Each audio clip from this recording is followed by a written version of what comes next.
Hi everyone, this is Casey. I wanted to share a quick reminder that enrollment is now open for the next cohort of my signature Paradigm Shift program. This is the program where I personally coach you through taking action with the essential skills and mindsets you need to support your PDA child or teen and make true progress. After every cohort, I ask parents for feedback, and what they say over and over again is that the program is life-changing. It empowered them to transform their relationship with their child and stabilize their home. You can use the link in the show notes to learn more, join the program interest list, or dive right in and enroll for immediate access. Now, on to today's show. Hi, and welcome to the At Peace Parents podcast. I'm Casey, and I'm here to empower you in your decision-making as a parent of a demand-avoidant child. My goal is to share insights that will generate aha moments and support your connection with your child. I'm a mom of two amazing little boys, one of whom is PDA, and I've worked with hundreds of parents just like you to teach them how to lead their child out of burnout and find the clarity, peace, and sense of community they need.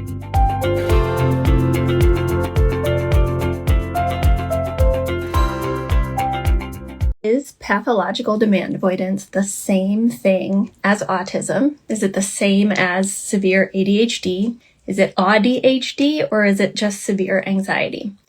So today I'm going to take off my researcher and social scientist cap, and I'm going to speak to you from the perspective of a mom who 6 years ago felt completely forsaken, completely confused, and did not understand what was going on with her son. My son, Cooper, who 5 years ago, he had been extremely outgoing, active, social, and he went into nervous system burnout where he largely stopped speaking, eating, and was like a feral animal. Okay, so I want to share a belief of mine as a parent because I think it's helpful for parents like us, even if this is perhaps a controversial statement. So I do not believe that PDA is the same thing as autism. Okay, I think these two often coexist. They do for my son, but I think it's important to distinguish because there's a unique logic. There's also a unique sense of belonging of our experience as parents and also what helps our children. So I want to start with a story that I haven't shared yet, actually, because it's not PC. But I hope that it's helpful to some of you. So when I first moved to Michigan after my son went into burnout, my main concern was the fact that my son wasn't eating. So he, at the time, was only eating 3 different processed foods: Pirate's Booty, potato chips, and popcorn. Needless to say, I was extraordinarily distressed. And so I was looking for resources and support in the new town that I had just moved to in Michigan. And I met a couple other parents whose children were also at risk of or had had a feeding tube and were needing to do feeding therapy. And so they invited me to go to a support group. And they all had autistic children. At this time, my son did not have an autism diagnosis or any diagnosis. We were thinking it was more sensory processing disorder. So I remember the day that my husband and I were like, okay, we're going to try and make it to this support group.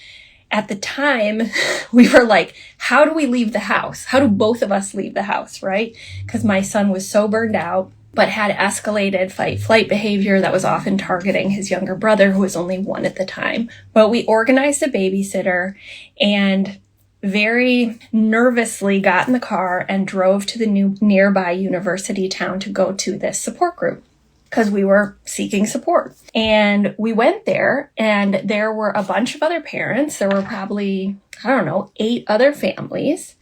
And all of these families had autistic children, and all of their children had come to the support group. So some of them were non-speaking, some of them had a little bit lower support needs than others, but they were all autistic and diagnosed with autism with feeding struggles, okay? So all of these children played in another room with their special interests. So for example, one child, he was non-speaking. He had a magazine of all these different cars that he was interested in. That was his special interest. So he would come back and forth, sort of communicating with his mom showing her the magazine, but largely letting her speak to the rest of the parents, right? And he seemed quite regulated. And then there were some other children who were playing with trains, there were Legos, and everyone was talking about, feeding tubes and this behavioral program at the local university that they had done successfully to help their child expand their eating repertoire.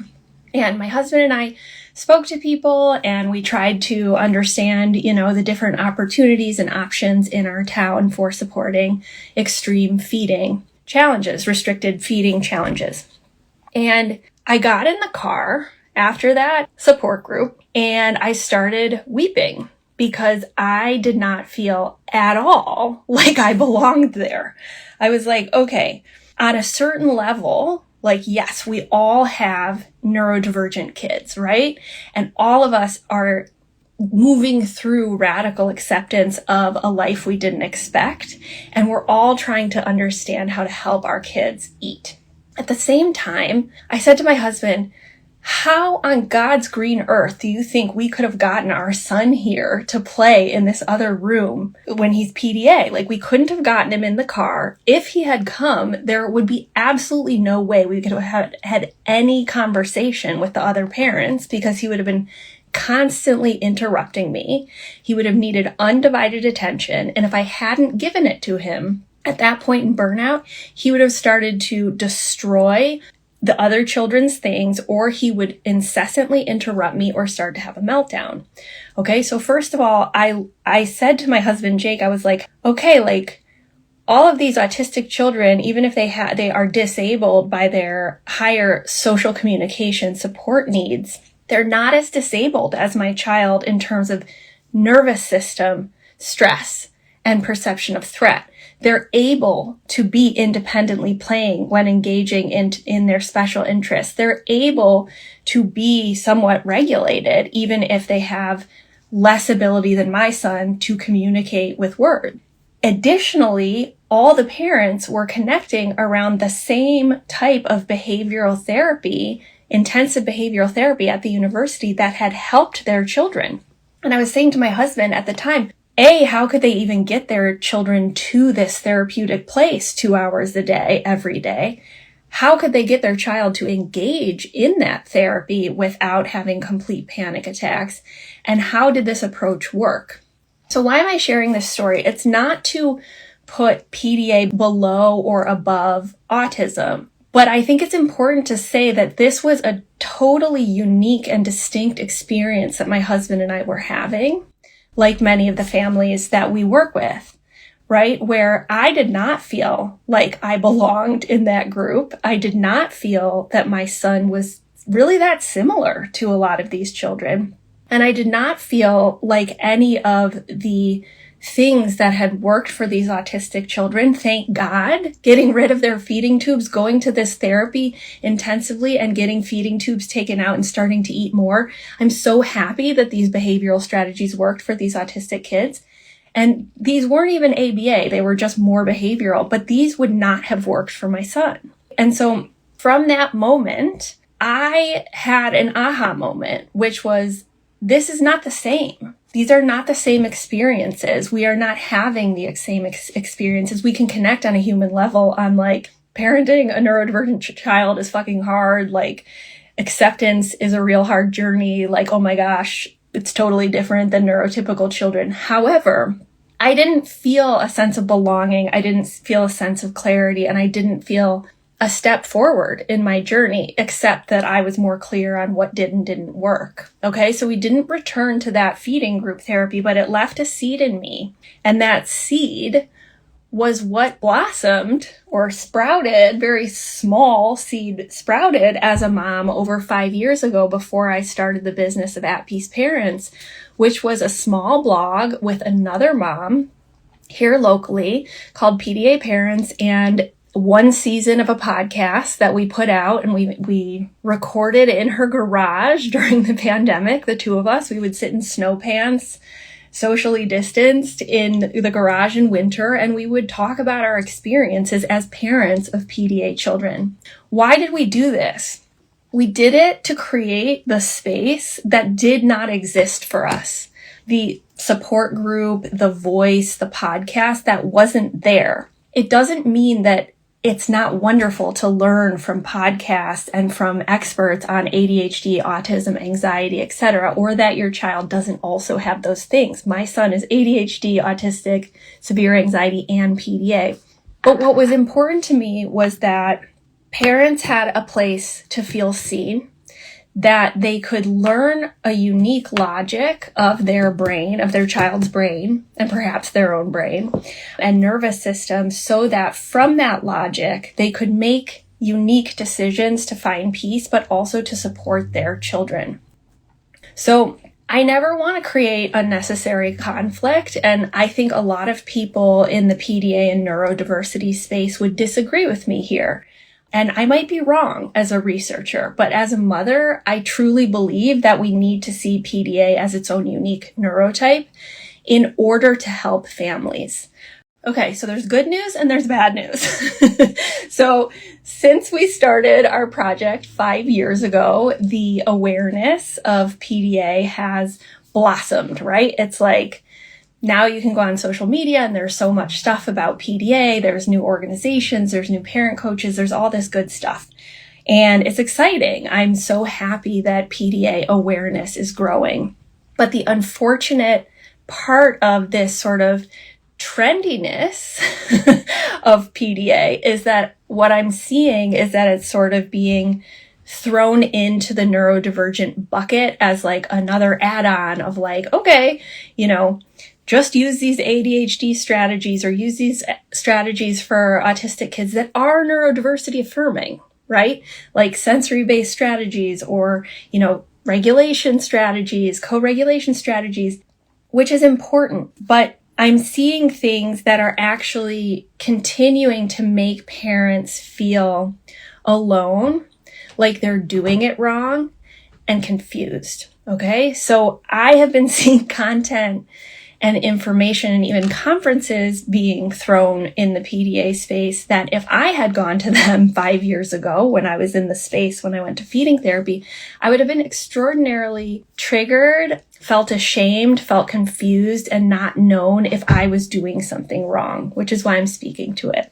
Okay, so let me give you an example. A recent thing that I saw about correcting behavior of PDA kids. It's like ADHD, PDA, autism. We need to correct the behavior and have consequences for PDA kids. And the example is a kid's really dysregulated, and then once they're regulated again, we need to correct their behavior. We need to talk about what happened, okay?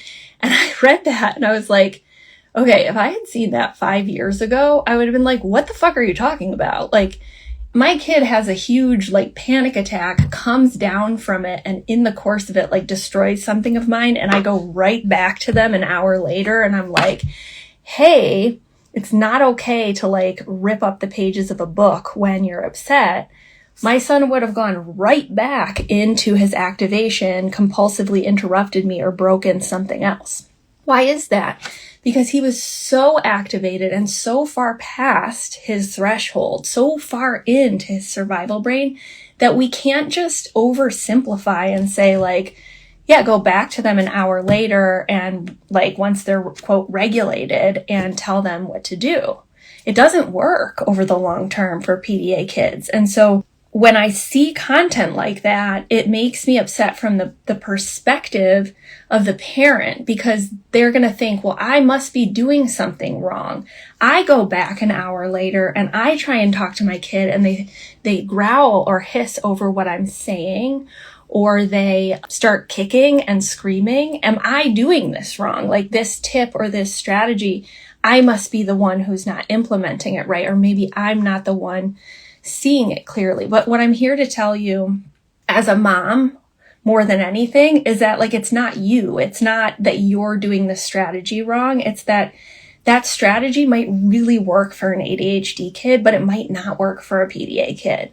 Okay. And both of those things can be true, and that's okay. Right? That's okay. We don't all have to have the same exact approaches to different neurotypes. And again, PDA isn't above or below autism. It isn't above or below ADHD or anxiety. It's just different. Okay?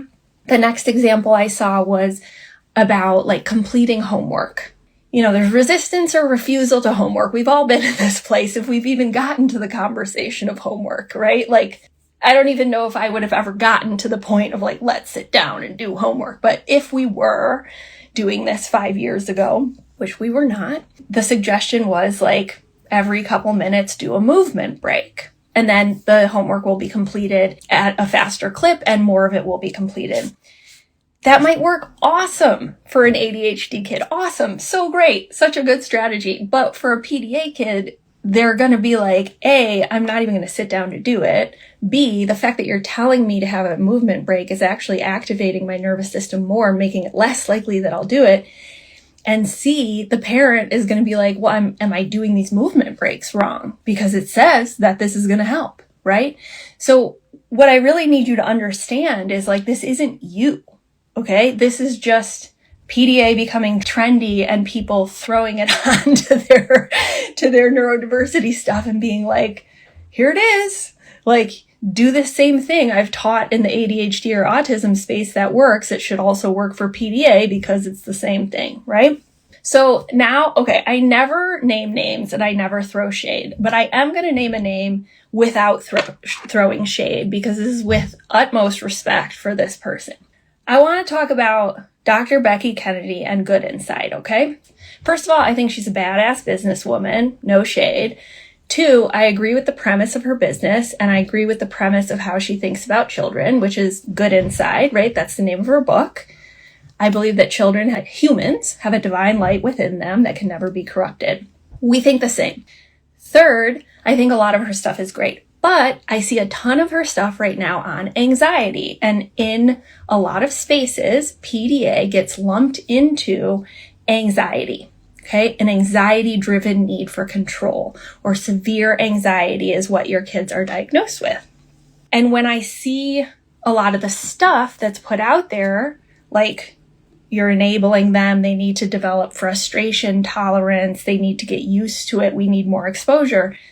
In the anxiety space, which is what I'm seeing in the Dr. Kennedy space, that is often the very, very much the right approach for anxious kids. Like, I'm not saying what she's saying is wrong, but I think it can be taken as I should be developing my PDA child's frustration tolerance because they're anxious.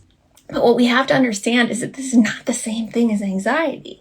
It's a survival drive for autonomy based on the way the brain perceives what's safe and what's dangerous, and it impacts the ability for our children to access their basic needs, which is, I think, a nervous system disability and not the same as anxiety, which is something I have. I'm diagnosed with panic disorder. I have worked a lot on my own frustration tolerance and my own ability to expose myself to triggers, which is what I'm doing right here on Alive. Okay, so I share this with you because there's a lot of confusion in the space right now. There's a lot of lumping together of what PDA is or using the label of PDA because it is trendy and then giving out information that is not helpful to parents, and it's actually not helpful to the kids that they're trying to raise and provide care to.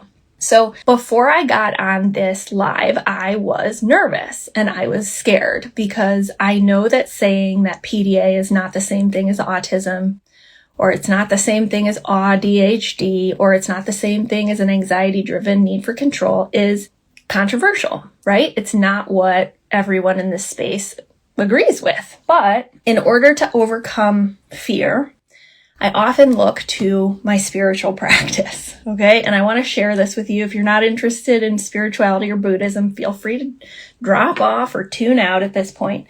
But when I was thinking about whether or not I was going to share this, I was thinking about this concept called near neighbor enemies in Buddhism.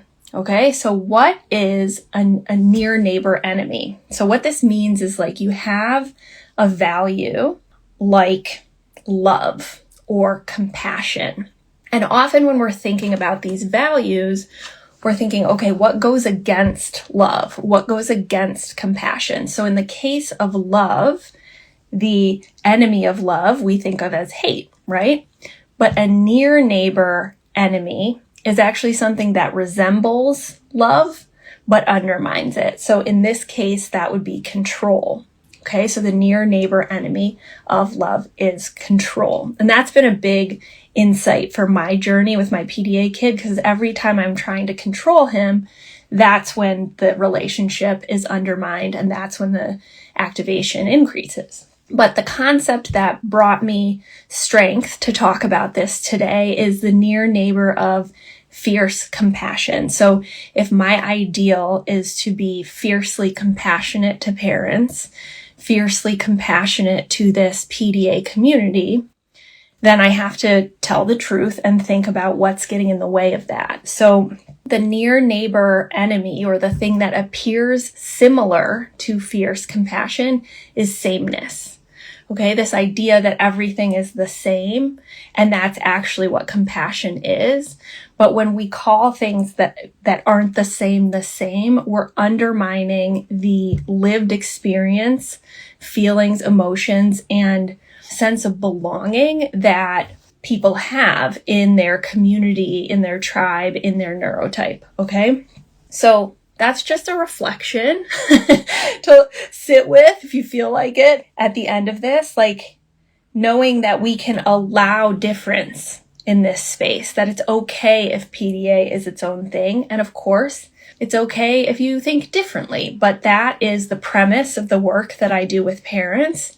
This idea of PDA as its own neurotype with its own logic and its own nervous system mechanisms and its own way of supporting a family is what has brought peace to my family and the thousands of parents that we've worked with. So I will end there with that little live with you guys. It was fun to hang out, and I will see you again soon. Okay, bye. Thanks everyone for being here with me at the At Peace Parents podcast.